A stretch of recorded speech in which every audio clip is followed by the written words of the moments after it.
My name is Yusuf Rahmani. I am 38 years old. The event that changed my life began on September 10th, 2025. On that day, disturbing news spread across the internet and through private messaging groups used by many religious teachers. A man named Ashur Sarnaya had been killed in France after leaving Islam and openly choosing Christianity. The news did not stay far away from me. It entered my world like a cold wind. That evening, one of my colleagues sent me a message. He told me the man had once been respected in his community. He explained that many people were angry because Ashur had abandoned the religion of his birth. My colleague also showed me online discussions filled with harsh words.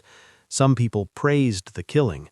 Others warned that anyone who followed the same path could face the same fate. When I read those things, a strange feeling moved inside me.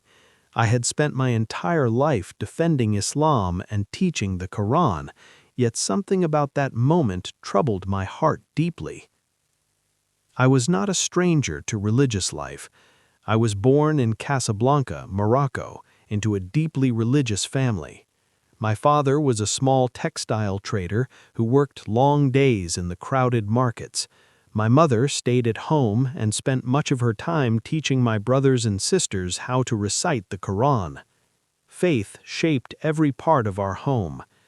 When I was only 6 years old, my father enrolled me in a local madrasa, a religious school where boys spent many hours memorizing sacred texts. The teachers there were strict but respected. Discipline was strong. Silence during study was expected.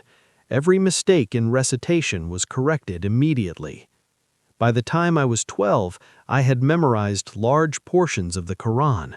My teachers began to see potential in me. They told my parents that I had a sharp memory and a calm voice for teaching. My father felt proud of that. When I turned 18, I continued my studies at an Islamic institute connected to Al-Qarawiyyin University in Fez. There I studied Arabic grammar, Islamic law, and classical interpretation of the Quran. Those years shaped my identity completely. I believed I was preparing to serve God and guide people. By the age of 25, I had become what many people in my community respected: a Quran teacher. My life followed a simple routine. Every morning before sunrise, I woke for prayer. After that, I walked through narrow streets to the mosque, where I taught young boys how to recite the Quran. Their voices often filled the room like waves, repeating verses again and again until the sound became almost musical. In the afternoons, older students came to study interpretation and history. Many parents trusted me with their children's religious education. Some even asked me to lead prayers during important community gatherings. From the outside, my life looked peaceful. I had a wife named Amina. She came from a family known for their strong faith and discipline. Her father had also been a teacher. We had 2 children, a daughter who loved drawing and a son who had just begun memorizing short chapters of the Quran. Our home was simple but stable. But something about the story of Ashur Sarnaya would not leave my mind. In the days that followed September 10th, discussions about the killing grew louder among religious teachers. Some of my colleagues spoke about it during private meetings. One of them revealed to me that the man had once been very knowledgeable about Islam before converting to Christianity. Another teacher showed me articles online. The comments were filled with anger and warnings. One evening, after class, a visiting preacher came to speak at our mosque. During his message, he described former Muslims who had become Christians as enemies who were trying to weaken the faith of others. After the gathering ended, I watched people gather in small groups discussing the topic. One man revealed to me that some converts had received threats online. Another person showed me a video where angry voices warned that leaving Islam was betrayal. For the first time in my life, I began to feel uneasy about something I had always defended without question, but I quickly pushed those feelings away. I reminded myself that I was a teacher. I had responsibilities. People trusted me to guide them. Still, late at night, when the house became quiet, my mind returned to the story of the man who had died in France. What kind of conviction would make a person risk everything? At that time, I did not know that this simple question would slowly pull me into a storm of fear, danger, and persecution that would change every part of my life. Everything changed for me after September 10, 2025. At first, the story of Ashur's murder in France felt far away, but as days passed, it moved closer to my life. In the mosque courtyard, I began to notice the tone of conversations. The air felt heavier. The smiles felt forced. One afternoon after class, I was arranging Quran copies on the wooden shelf. My colleague, Hamid, walked in.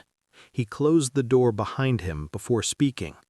He told me that religious authorities in some regions were monitoring online discussions about converts. He explained that teachers must be careful about what they say or even what they search for online. His face was serious. His voice was low. When he left, I stood alone in the empty classroom. The sunlight came through the small window, drawing bright lines across the carpet. I could hear children playing outside, but inside me, something felt different. That night, after my children slept, I sat on the edge of my bed. My wife noticed my silence. She asked if something was wrong. I told her I was only tired from teaching. I did not tell her that my mind was filled with fear. A few days later, something happened that shook me deeply. One of my former students, now a young man, came to see me secretly. We met near a small tea shop, away from the mosque. He looked nervous. His hands were shaking slightly. He revealed to me that he had been reading about Christianity online. He told me that someone had warned him to stop asking questions or face consequences. As he spoke, he kept looking over his shoulder. He showed me threatening messages on his phone. Some messages said he was betraying his family. Others warned him that leaving Islam would destroy his future. I could see fear in his eyes. He was only 20. That moment stayed with me. If this is how they treat a young man for asking questions, what would happen if someone like me ever did the same? Days later, the tension became personal. After Friday prayer, a visiting preacher delivered a strong message about loyalty to Islam. He described converts as dangerous influences. He revealed to the congregation that communities must protect themselves from those who try to weaken faith. As I sat among the other teachers, I felt people glancing at me, though I had done nothing wrong. My heart beat faster than normal. Sweat gathered in my palms. Later that week, I discovered that someone had accessed my social media activity. A friend informed me that people were discussing religious teachers who might secretly support other beliefs. He did not accuse me directly, but he warned me to be careful. The fear that once lived outside my home now entered inside it. One evening, my wife told me that a neighbor had asked strange questions about me. The neighbor wanted to know if I was still firm in my teachings. My wife told me she felt uncomfortable answering. That night, I could not sleep. I lay awake listening to every small sound. A passing motorcycle made my heart jump. A dog barking in the distance felt like a warning. My imagination began to create dark pictures.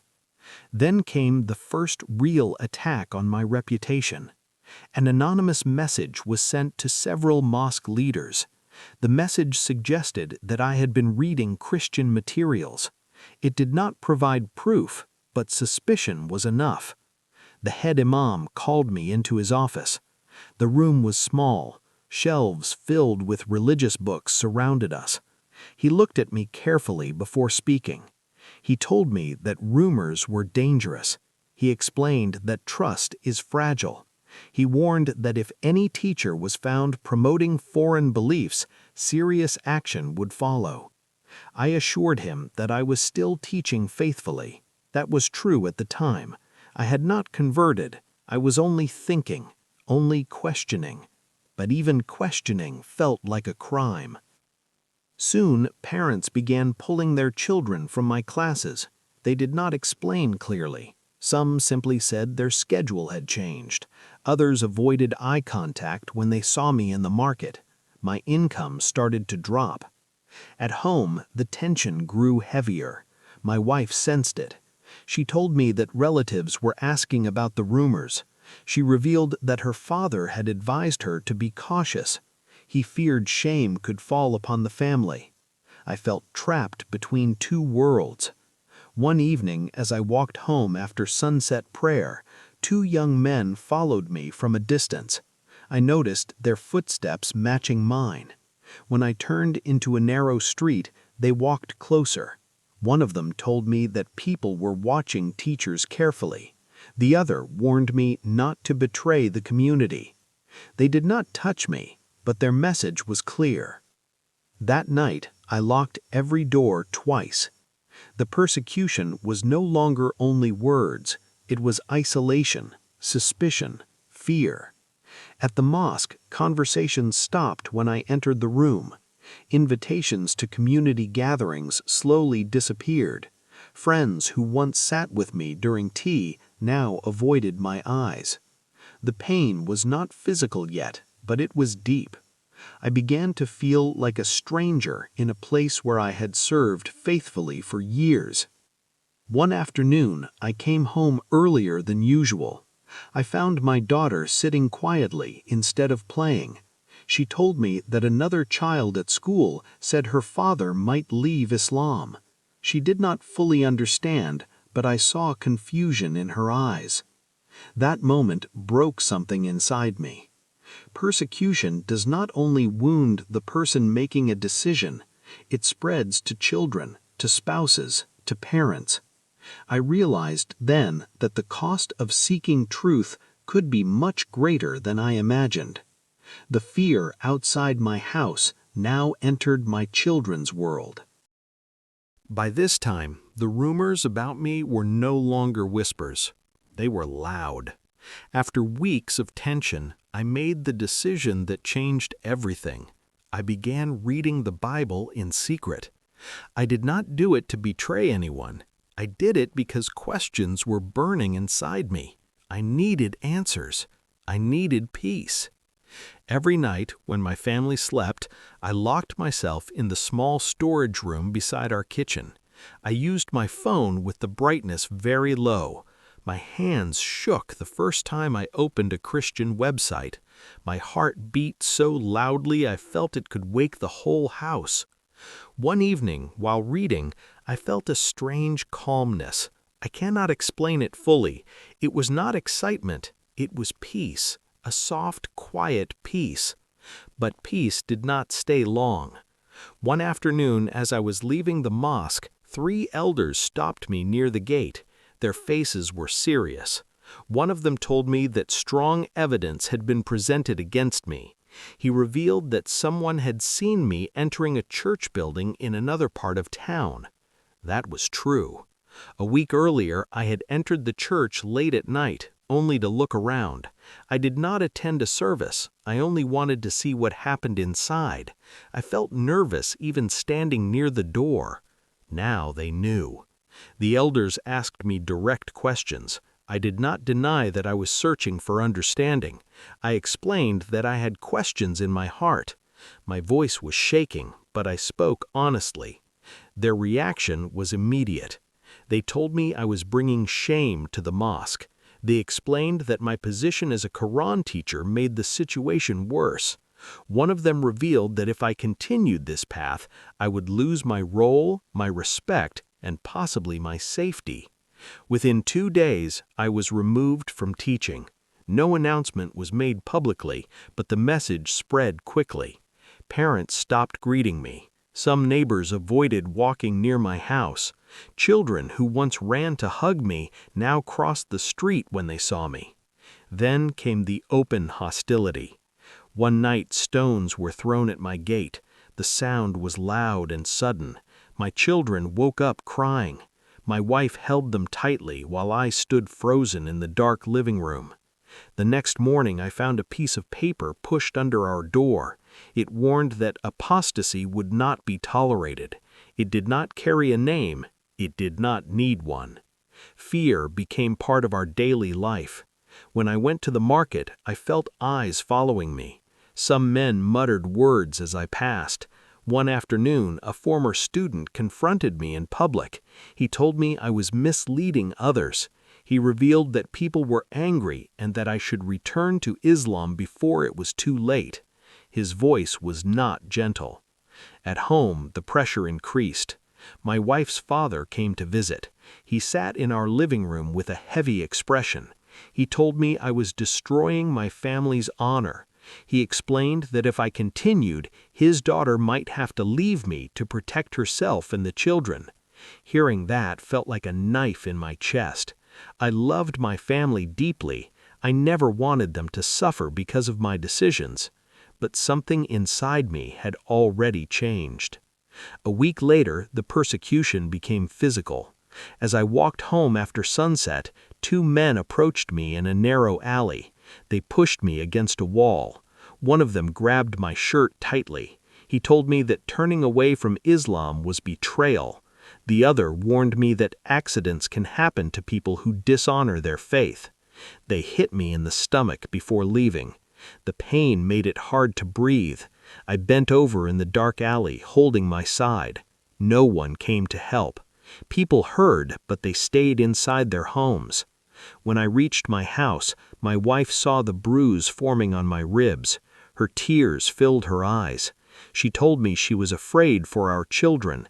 That night, I did not sleep at all. I sat beside my son's bed, watching him breathe. I thought about how innocent he was. He did not understand religion debates or community honor.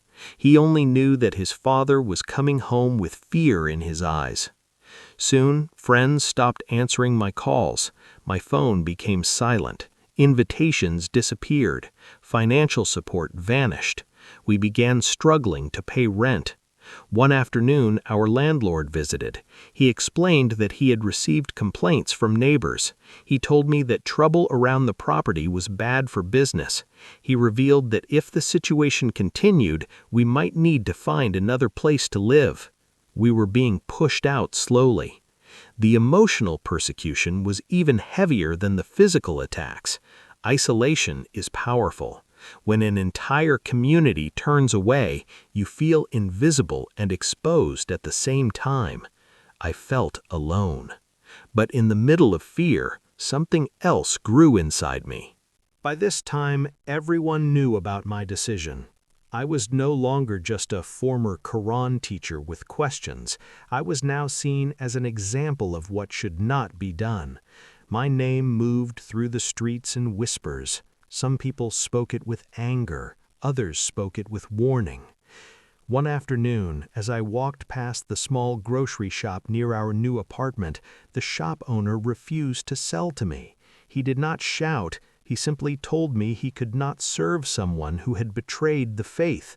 He revealed that neighbors were watching who he supported. I walked home empty-handed. That simple moment hurt deeply.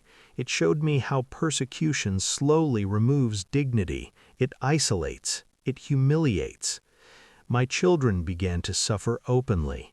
At school, my daughter's friends stopped sitting beside her. She came home one day with red eyes. She told me that a classmate had said her father had left Islam and that it was shameful. She did not fully understand what it meant, but she understood rejection. My son became quiet. He no longer talked about school. One evening, he revealed to me that some boys had pushed him and told him his father was a disgrace. Hearing that felt heavier than any physical blow I had received. Persecution had now entered my children's world completely. Financial struggle grew worse. Because I had lost my position at the mosque, I searched for other work. I applied for small teaching jobs. Some administrators seemed interested at first, but after checking my background, they told me the position was no longer available. One man revealed quietly that hiring me would create problems. Days turned into weeks. Savings disappeared. There were nights when my wife and I pretended we were not hungry so the children could eat enough. I watched my wife divide small portions of rice carefully. She tried to smile, but I could see fear in her eyes. Then came the most frightening moment. One evening, after returning from a nearby church gathering held secretly in a home, I noticed someone following me. I walked faster, my heart pounded. When I turned into a narrow street, two men blocked my path. One of them grabbed my collar, the other pushed me hard against a wall. They accused me of spreading Christianity. They warned me that people like me do not deserve protection. One of them struck my face. I tasted blood. They kicked my side and left me on the ground. I lay there for several minutes, staring at the dark sky. My ribs hurt sharply. My breathing was painful. No one came to help. Windows around the street stayed closed. When I finally reached home, my wife gasped when she saw my face. My children began crying again. My daughter brought a small cloth to clean the blood. My son stood still, looking frightened. That night, I realized persecution is not only about danger, it is about loneliness. It is about watching the people you love suffer because of your faith. The next day, my wife's brother visited. He told her she should leave me before something worse happened. He revealed that some extended family members no longer consider them part of them. He warned that staying with me could destroy her future. After he left, my wife sat silently for a long time. I told her I would not blame her if she chose safety. I did not want her life ruined because of me. But she held my hand and revealed that even though she was afraid, she would stand beside her husband. Her strength kept me alive emotionally. We began living very carefully. We avoided crowded places.